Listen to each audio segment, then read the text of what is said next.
आज से करोड़ों वर्ष पहले पृथ्वी पर डायनासोर का शासन हुआ करता था। उस समय डायनासोर का शासन उसी तरीके से होता था जिस प्रकार से वर्तमान में मनुष्य पृथ्वी पर शासन कर रहा है। ऐसा कहा जाता है कि डायनासोर पृथ्वी पर 16 करोड़ वर्ष तक रहे थे। डायनासोर में कुछ शाकाहारी होते थे तो कुछ मांसाहारी। इनमें सर्वाहारी डायनासोर भी हुआ करते थे। जब हम डायनासोर का नाम सुनते हैं तो हमारे सामने एक ऐसी इमेज आती है जिसमें प्रतीत होता है कि ये कोई बड़े जानवर रहे होंगे।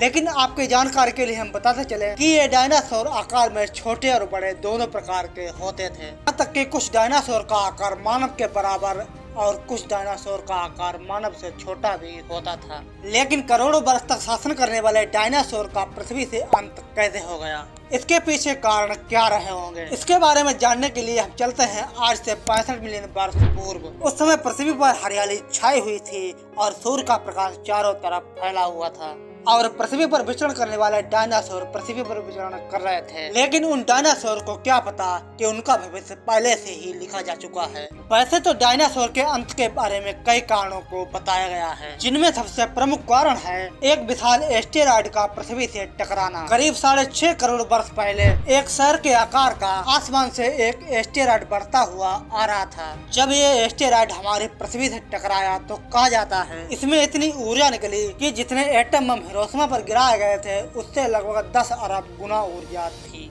जब ये एस्टेरॉयड पृथ्वी पर गिरा तो मीलों तक चारों ओर आग के गोले फैल गए और चारों ओर हाहाकार मच गया। जो भी जीव थे वो इधर उधर भागने लगे, कुछ रोशनी के चलते अंधे हो गए। इस घटना में समुद्र में से प्रलयंकारी लहरें उठने लगी और चारों तरफ तबाही जैसा माहौल हो गया। सारे वायुमंडल में आग लग गई। कहा जाता है कि उस समय 25 किलो से ज्यादा के जो भी जीव थे उनकी सबकी मौत हो गई। और ऐसा भी कहा जाता है कि इस एस्टेरॉयड की टक्कर से धरती पर जीवों की 75% नस्लें हमेशा के लिए गायब हो गयी। वर्तमान के वैज्ञानिकों का मानना है अगर वो क्षुद्र ग्रह कुछ मिनट पहले पृथ्वी से टकराया होता तो ये आज के मैक्सिको के युकाटन द्वीप के बजाय गहरे समुद्र में गिरा होता। इससे उतनी तबाही नहीं मचती जितनी उस समय मची। अमेरिका के भूवैज्ञानिक सॉन का मानना है अगर वो एस्टेरॉयड कुछ लम्हा पहले या बाद में पृथ्वी से टकराया होता या तो वो अटलांटिक महासागर में गिरता या फिर प्रशांत महासागर में। इससे जो आग निकली वो सल्फर का धुआं निकला, उसका असर धरती पर कम पड़ता। 20वीं सदी तक डायनासोर पर ज्यादा रिसर्च नहीं हुई। 1970 के दशक तक डायनासोर को एक आलसी, नासमझ और शीत रक्त वाला प्राणी माना जाता था।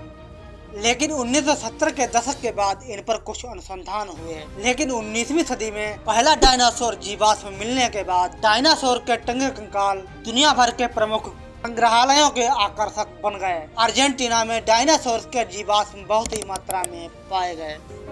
तो मित्रों, आप सभी को डायनासोर के बारे में जानकर कैसा लगा कमेंट में जरूर बताइएगा और ऐसे ही वीडियोज के लिए चैनल को सब्सक्राइब जरूर करिएगा।